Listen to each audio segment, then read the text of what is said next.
Today I want to discuss having faith and how it has related to being patient. From the perspective of myself, a survivor, thriver now, who was victimized in the past through various relationships that involved domestic violence, dysfunctional family systems that started for many of us when we were children, then landed ourselves in abusive relationships. So one of the things that I have learned in this path of life that I have been in, where I am willing to learn, where I decided to surrender myself to a higher power. Surrender, just for clarification for those who have not yet discovered what surrender means. Surrender does not mean that you give up. Surrender means that you just let go and you let be. Sometimes, because of the way we were brought up, the beliefs that we were imposed by even our parents or family systems, we feel the responsibility to help others. But what is ingrained in us, as far as my perspective, is that we have to help others. You cannot ever, and I mean ever, put yourself first. And that is the first thing that we have to change. We must put ourselves first. Going back to having patience and faith.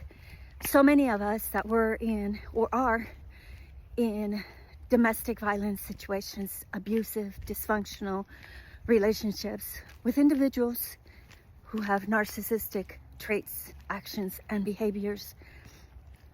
You are constantly on survival mode, where you have to be prepared to react, or you're always trying to figure out to avoid the next major tantrum that dysfunctional, mentally unstable, emotionally unintelligent individual. When will their next blowout? When will their next violent action towards us be? So you are constantly aware. And it is not being aware like in a peaceful aware. You are aware, full of anxiety, full of anticipation, because at any moment you could be struck, you could be yelled at, you could be humiliated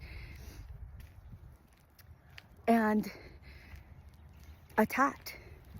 I think one of the most difficult things that I had to do, coming from that perspective and that experience, that life experience, was actually surrender and trust. And I just got goosebumps. Once you get to that point of surrendering and trusting, because it is safe to trust divine intervention, that creates a sense of peace. Surrender for me was the greatest thing, the greatest gift that I could have gifted myself. Surrender, trust that everything is going to be okay. Trust that everything is going to be okay, because it is. And once you trust that everything is okay, because the fact is, the universe works in our favor.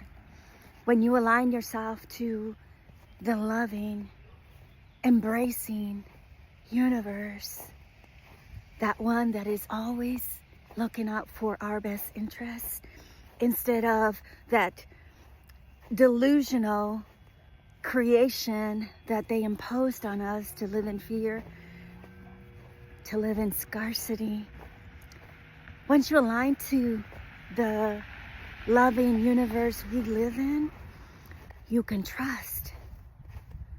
And I trust in divine power, in divine timing, by letting go of the fear of living, of the fear of surviving. You can really live. And part of doing that for me was letting go of toxic, abusive relationships that will never take responsibility or accountability or acknowledgement of the evil doings, of the harmful actions that they took against someone. So remember to let go of what no longer serves you. Let go of those toxic relationships. You know what? If something is rotten in your pantry, what do? You throw it out. So this is an invitation to get rid of those toxic relationships. Life becomes even more wonderful and beautiful and amazing once you allow yourself to get rid of what no longer serves you and put yourself first.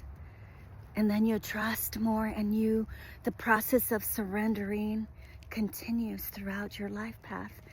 And I can tell you from personal experience, it is the most beautiful thing, the most wonderful thing, yet the most difficult thing that I had to do, especially as a parent, because as a parent that loves their children, that sees their children as the greatest blessing that the entire universe has gifted us, surrendering our children to divine power and divine protection is one of the most difficult things. But coming from love, I would encourage you to let go. Trust divine intervention. God is within us, and you have to trust. And when you trust yourself, it's so much easier to trust that everything will always work in your best interest. We are in the days of consequences almost immediately. You know, the word karma they use often for karma. It's consequences. You do wrong, wrong's gonna come your way. But you know what? When you do things with the intention to help, to love, to empower, everything eventually comes back to you. But one of the greatest advice that I can give you, even though you didn't ask, is to do everything without the idea of you getting something back. Just do it because you do it out of love. And remember though, you have to put yourself first. You have to put yourself first. Okay? That's all.